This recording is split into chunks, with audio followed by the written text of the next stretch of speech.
I had never felt more like a shadow than that morning.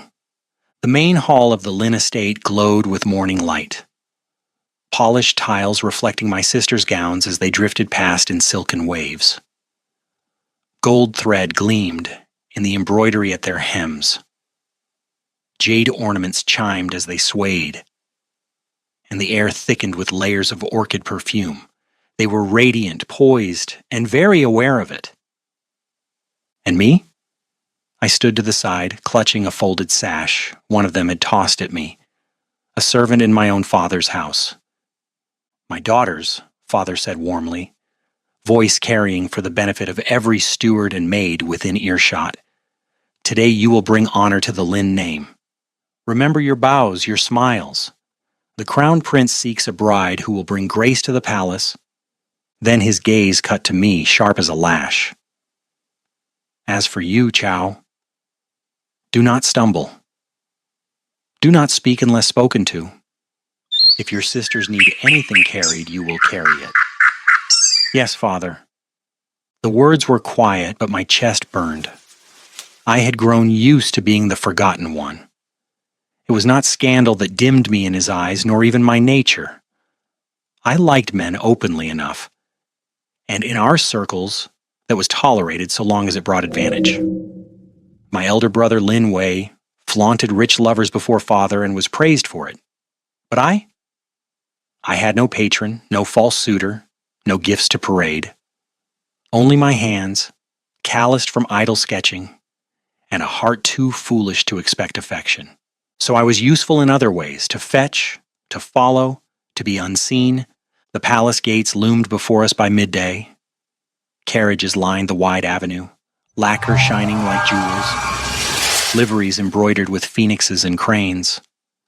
Daughters of every noble family stepped down in glittering procession, their voices lilting with rehearsed laughter.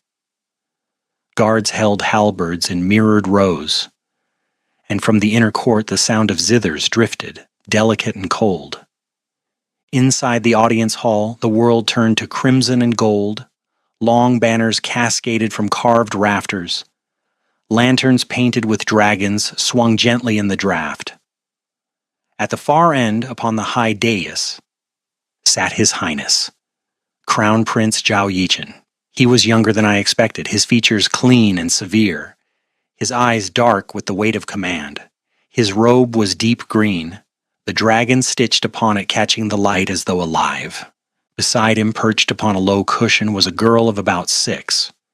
She wore peach silk with little pink ribbons tied into her hair buns. Princess Rui. Her legs swung back and forth, impatience written across her small face, as ladies bowed one after another.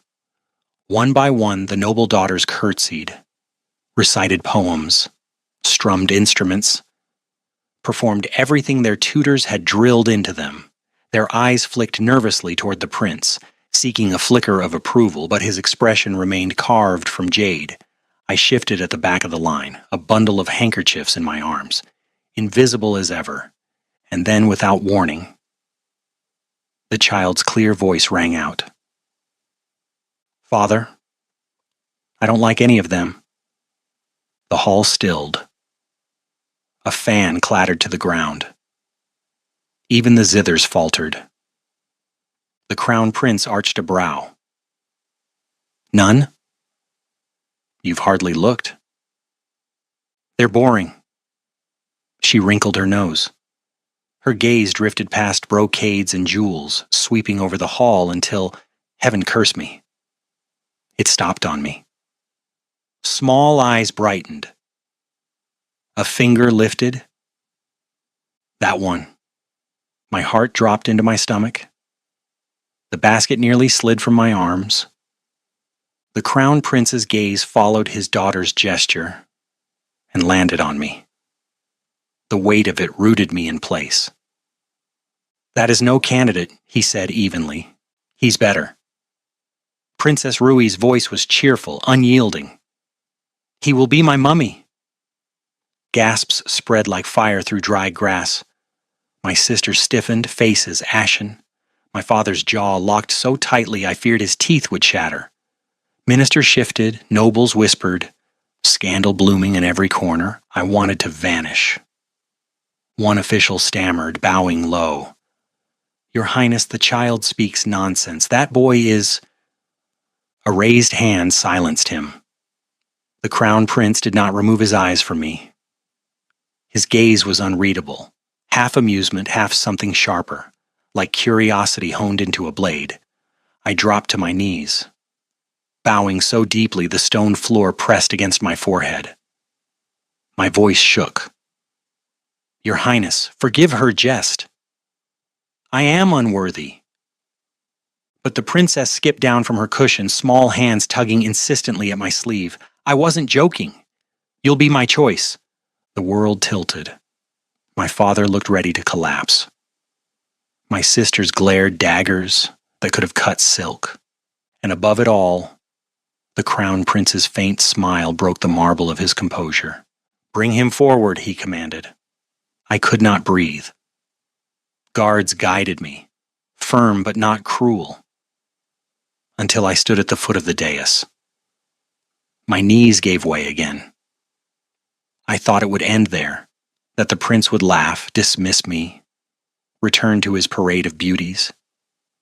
Instead, he leaned back in his seat, his eyes never leaving mine.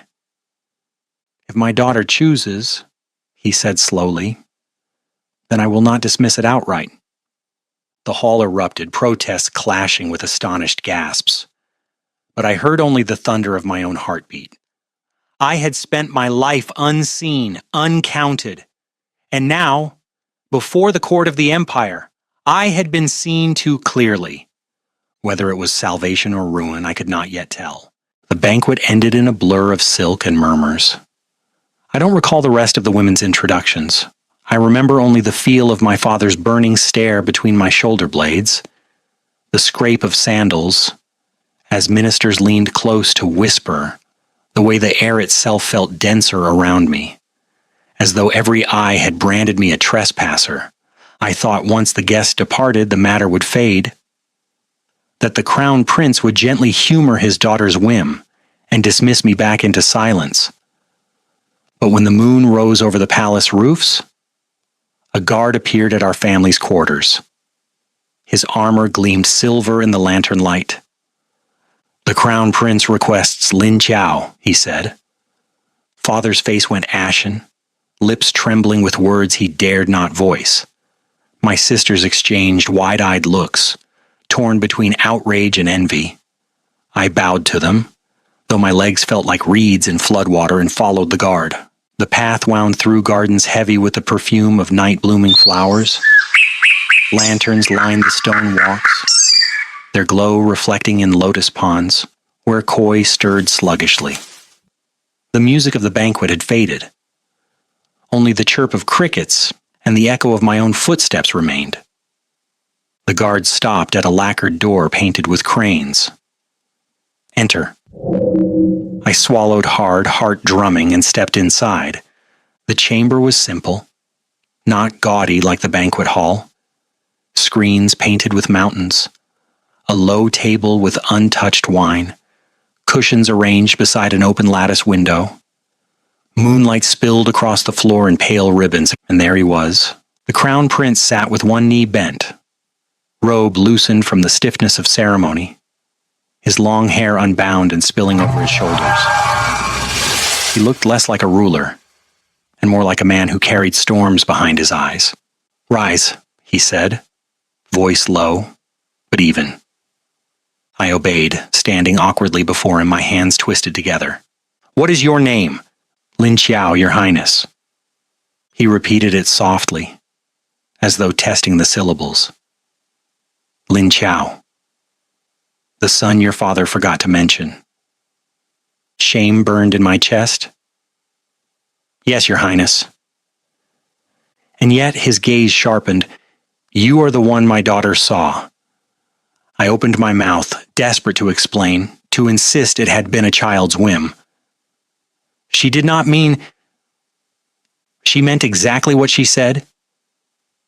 His interruption was quiet, but left no space for denial. He studied me for a long moment, gaze moving slowly over my face, my lowered shoulders, the nervous tremor in my lips. It felt like he was peeling away layers I had spent years hiding beneath. At last, he leaned back slightly, almost smiling. Intriguing. My pulse stuttered. Your Highness, I am not fit. Enough. The word cut like steel, yet there was no anger in it, only certainty. Fit or not, Rui has named you. And now the court will gnash its teeth because a child dared to see what they did not. As if on cue, soft footsteps pattered at the door. The screen slid open and Princess Rui bounded in, clutching a stuffed silk rabbit. Her face lit up when she saw me. There's my mommy, she squealed, rushing over to seize my hand. Heat flooded my cheeks. Princess! She tugged insistently. Stay with me tonight. Daddy can't keep you all to himself. The Crown Prince's lips twitched, half amusement, half something darker. Is that so? Yes, Rui said firmly, hugging my arm as if to anchor me. You belong to us now. The chamber spun. I was torn between laughter, mortification, and fear. Ministers would howl if they knew. My father would collapse of shame. And yet, as the little princess pressed close, and as the Crown Prince's gaze lingered, measured, consuming, unreadable, I felt something far more dangerous take root inside me. That night, I returned to our quarters with Rui's laughter echoing in my ears. Father cornered me the moment the door shut.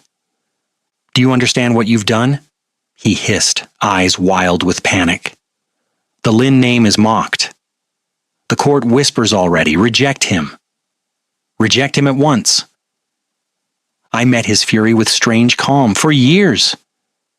I had been his shadow, his embarrassment. And now, when fate twisted against his will, he begged me to save his face. I cannot refuse the Crown Prince's command, I said quietly. His hand shook as though he meant to strike me, but he didn't. He turned away, broken by rage and fear. I lay awake until dawn, heart pounding, the prince's voice replaying in my head. Fit or not, Rui has named you. For the first time in my life, I was no longer invisible, and that terrified me more than the shadows ever had. The days that followed blurred into a haze of stares and whispers. Everywhere I walked, eyes followed. Servants lowered their voices when I passed. Court officials smirked behind their sleeves, and noble daughters who once ignored me now whispered with venom in their gazes. The princess calls him mommy. I overheard one lady-in-waiting hiss. Absurd. An embarrassment. His Highness toys with him, surely. It cannot last. Their words clung like thorns, pricking deep into my chest. Even my own family was not silent. My brother Lin Bai cornered me one evening by the lotus pond. His robe was deliberately half loose, his fan snapping open with a practiced flick, every inch the favored son. Well, well, he drawled, his eyes glittering with cruel delight. Our useless little shadow has finally stepped into the sun. I stiffened. Don't start, Bai. Don't start? His laugh was sharp, cold. You stumble into fortune without lifting a finger while He snapped his fan shut, jaw tight. Do you have any idea how many men in the capital would kill for what you have? And you wear it like a burden. I clenched my fists. I never asked for this. That's the problem. His gaze burned into mine. You didn't ask, you didn't scheme, you didn't earn. And yet the Crown Prince looks at you. Rui clings to you. You don't deserve it, Chow. And when His Highness tires of his toy, I will be waiting. His words cut sharper than any blade. I turned away before he could see how much they shook me. But doubt took root. That night I was summoned again. Not by the court, but by the prince himself. His chamber glowed with the soft amber of lantern light, silk curtains stirring in the evening breeze. He stood by the open window, his silhouette framed against the moon. When he turned, his eyes were darker than before, storm-shadowed. "Do you know what they say of you, Chow?" he asked quietly. My voice was small. "Yes." "And yet you let it trouble you." "How could I not?" I whispered, my throat tight.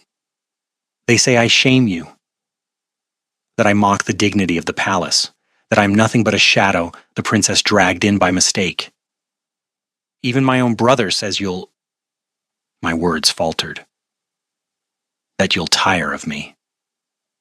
Silence stretched. My chest burned with humiliation. Then, in one sudden motion, he crossed the room. His hand gripped my chin, forcing me to meet his gaze. His eyes blazed, molten and unyielding. "Listen to me," he said, his voice low, dangerous. "Let them sneer. Let them rot in their envy. You're mine, do you understand?" My breath caught. I trembled beneath his grip. Before I could protest, his lips crashed onto mine, fierce, demanding, unrelenting. The kiss stole the air from my lungs, stripped away every thought until there was only heat, only him. His arm tightened around my waist, pulling me against his chest, and I felt the raw power in him, ruler, man, storm.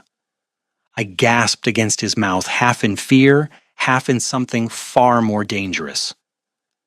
When he finally pulled back, his forehead pressed to mine, his breath ragged.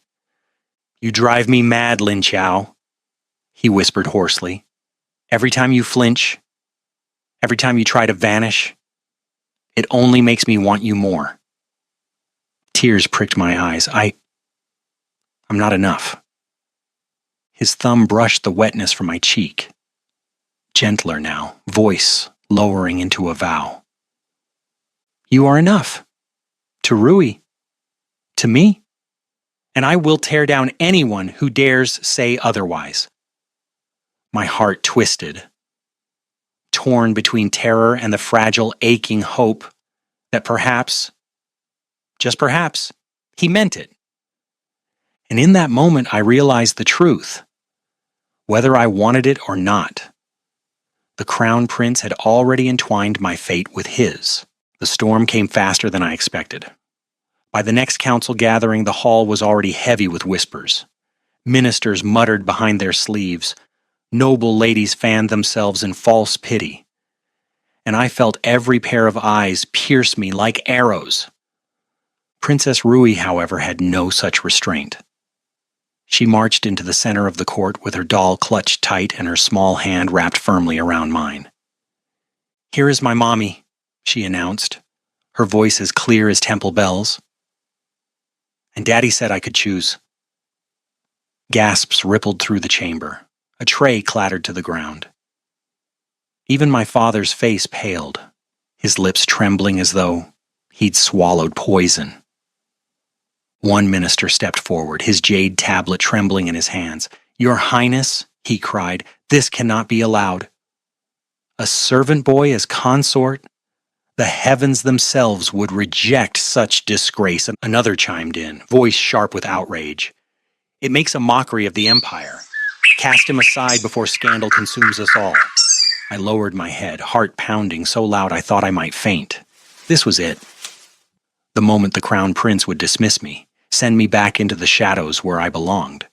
But Zhao Yichen did not waver. He rose from the throne slowly, the gold of his robe catching the morning sun. His presence filling the hall with unshakable authority. His gaze swept over the ministers, sharp enough to draw blood, before settling on me. "My daughter has chosen," he said, his voice calm yet thunderous, silencing the uproar. "And so have I." The hall erupted. Protests, gasps, even muffled sobs. My father collapsed into a bow, his face pressed to the floor in humiliation.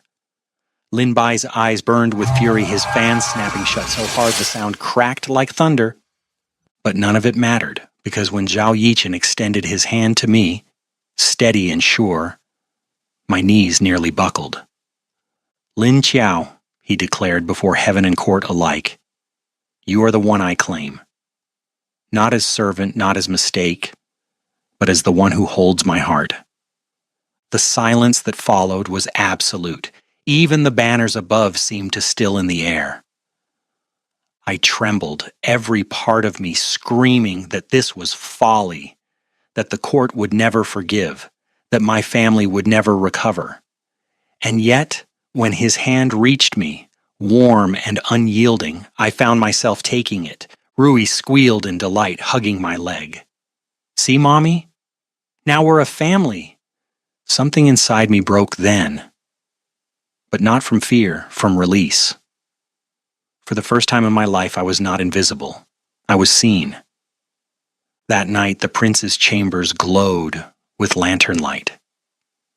He pulled me into his arms, his lips claiming mine again and again. Not with desperation this time, but with certainty. You are mine, he whispered against my skin, each word a vow. And I will never let you go. And for the first time, I believed him.